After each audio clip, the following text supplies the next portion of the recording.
এই গাইস, আজকে আমি খুব ঘরোয়া স্টাইলে একটা কেক দেখাবো আপনাদের।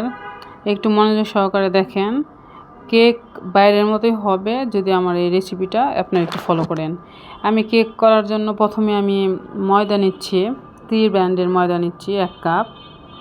এর সাথে বেকিং সোডা দিব, বেকিং পাউডার দিব 1 চা চামচ। আমি 4 চামচটাই ইউজ করেছি, এটাই সবার কাছে থাকে। আমি যে কেকটা বানাচ্ছি সব হাতের কাছে সব থাকবে, নিজের সব বাসায়। বেকিং সোডা নিয়ে নিচ্ছি 1/2 চা চামচ, মানে 1 চা চামচ বেকিং পাউডার হলে 1/2 চা চামচ বেকিং সোডা, 1 কাপ আমি ময়দা দিয়েছি। এখন এগুলো ভালো মতো চেলে নিচ্ছি। চেলে নেবেন গাইস, চেলে নিলে আমরা কম বেশি সবাই জানি অনেক দলা থাকে, সেগুলো বের হয়ে যায়।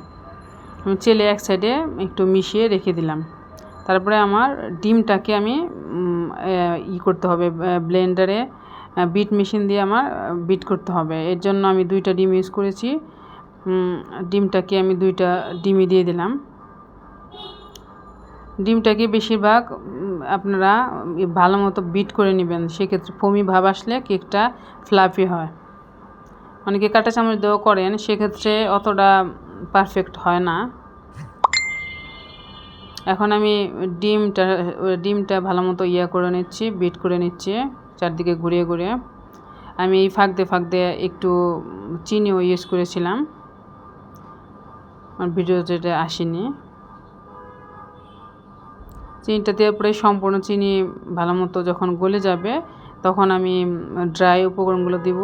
সেই সাথে আপনি ভ্যানিলা এসেন্স, তারপরে দুধ, তেল, এগুলো আপনারা ইউজ করতে পারেন। আমি ব্লেন্ডারের যে এই হ্যান্ডেলটা আছে ওইটা দিয়ে আমি মাখাচ্ছি। এই সময় খুব আস্তে আস্তে মাখাতে হবে, কারণ এই মাখানোর উপরে, কারণ এই সময় খুব জোরে সোরে মাখানো যাবে না, সেক্ষেত্রে আপনারা কেক পারফেক্ট হয় না। আস্তে আস্তে করে ওইটা দিয়ে কেন আমি দেখাচ্ছি এটা, আপনারা কাঁটা চামচ বা আমরা যে কোনো জিনিস দিয়ে আপনারা এটা মিশাতে পারেন, কিন্তু আমি হাতের কাছে যে জিনিসটা সবার থাকে সেইটা আমি দেখাচ্ছি। আস্তে আস্তে করে এই জিনিসটা একদম স্মুথি আকারে, আপনারা অবশ্যই ভিডিওকে দেখতে পাচ্ছেন, এরকম হবে।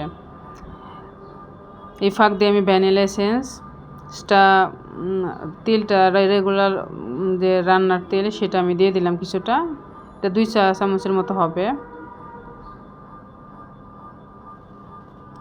তারপরে ভ্যানিলা এসেন্সটা আমি দিয়েছিলাম, আর সঙ্গে একটু দুধটা মিশিয়ে দিয়েছিলাম। এগুলো আমার ভিডিওতে আসেনি, অলরেডি কারেন্ট চলে গিয়েছিলো। আমি কেকের যে ডাইস আছে, সিলভারের ডাইস ইউজ করেছি, যেহেতু আমি চুলায় বানাবো।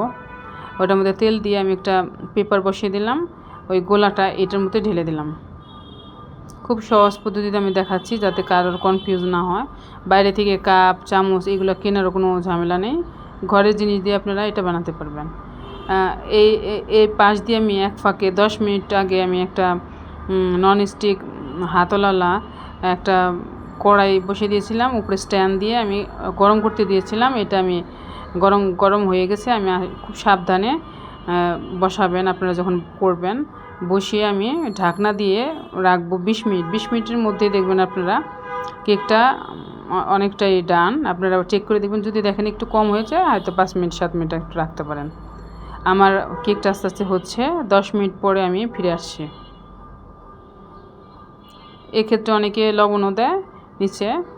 আমার কেকটা ডান, আশা করি ট্রাই করবেন, ভালো লাগলে সাবস্ক্রাইব করবেন। বাই, সাথে থাকবেন।